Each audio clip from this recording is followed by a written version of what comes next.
తమిళనాడు రాజకీయాలు గంట గంటకు మారుతూ ఆసక్తి రేకెత్తిస్తున్నాయి. ఎక్కువ శాతం నేతల మద్దతు తనకినని, అవసరమైతే ప్రభుత్వాన్ని పడగొడతానని సవాల్ విసిరిన టీటీవీ దినకరన్ ఆ తర్వాత మెత్తబడ్డారు. పార్టీకి నష్టం కలిగే విధంగా ప్రవర్తించబోనని ప్రకటించారు. మరోవైపు పన్నీర్ పళనిస్వామి వర్గీయుల భేటీలు కొనసాగుతున్నాయి. ముఖ్యమంత్రితో పాటు పార్టీ ప్రధాన కార్యదర్శి పదవి కూడా ఇవ్వాలంటూ పన్నీర్ వర్గం డిమాండ్ చేస్తోంది. అయితే దీనికి పళనిస్వామి వర్గం ససేమిరా అంటోంది. పన్నీర్ బ్యాచ్ డిమాండ్లపై చర్చించేందుకు కాసేపట్లో సమావేశం కాబోతోంది.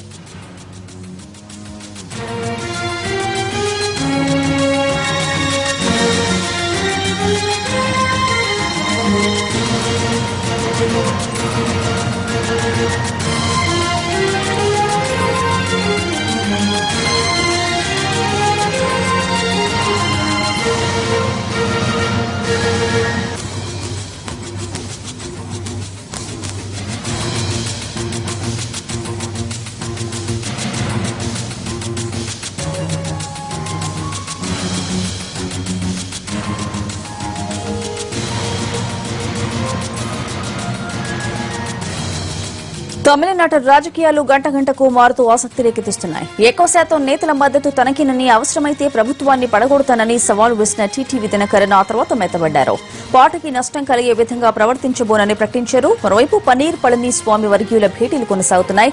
ముఖ్యమంత్రితో పాటు పార్టీ ప్రధాన కార్యదర్శి పదవి కూడా ఇవ్వాలంటూ పన్నీర్ వర్గం డిమాండ్ చేస్తోంది. అయితే దీనికి పళనిస్వామి వర్గం ససేమిరా అంటోంది.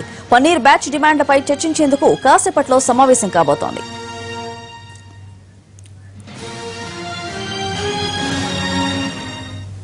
తమిళనాడు తాజా రాజకీయ పరిణామాలపై పూర్తి సమాచారం కరెస్పాండెంట్ కార్తీక్ అందిస్తారు. కార్తీక్, పన్నీర్ డిమాండ్లకు పళని వర్గం అసలు ఏమంటోంది?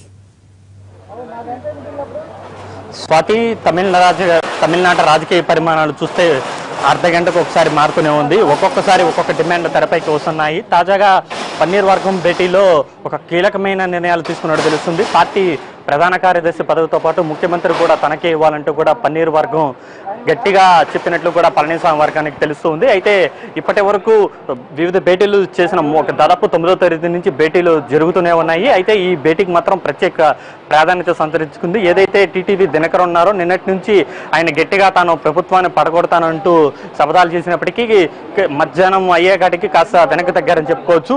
కొద్దిసేపటి క్రితం కూడా ట్విట్టర్లో, తన సొంత ట్విట్టర్లో కూడా కొన్ని ప్రశ్నలు వ్యక్తం చేసిన పరిస్థితి కనబడుతుంది. పార్టీ శ్రేయస్సు కోసమే తాను తప్పుకుంటున్నాను.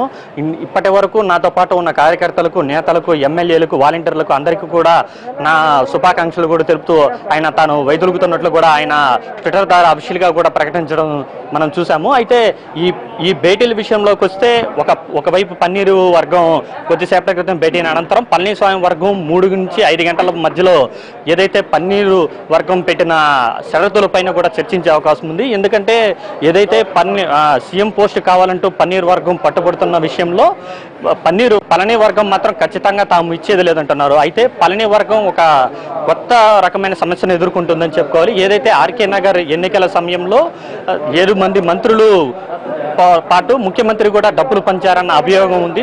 దానికి సంబంధించిన డాక్యుమెంట్లను కూడా ఐటీ శాఖ స్వాధీనం చేసుకుంది. దీంట్లో మొదటి పేరుగా సీఎం పళనిస్వామి పేరు ఉంది. దీన్ని గుర్తుంచుకోవాల్సిందిగా పన్నీరు వర్గం కూడా పళనిస్వామికి గుర్తు చేస్తున్నారు.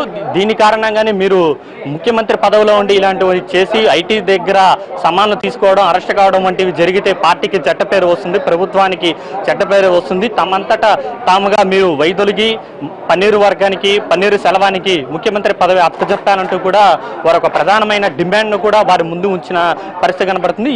ఈ నేపథ్యంలో 3 నుంచి 5 గంటల మధ్య పళనిస్వామి నేతృత్వంలో జరిగే ఈ భేటీలో దీనికి సంబంధించి చర్చించే అవకాశం ఉంది.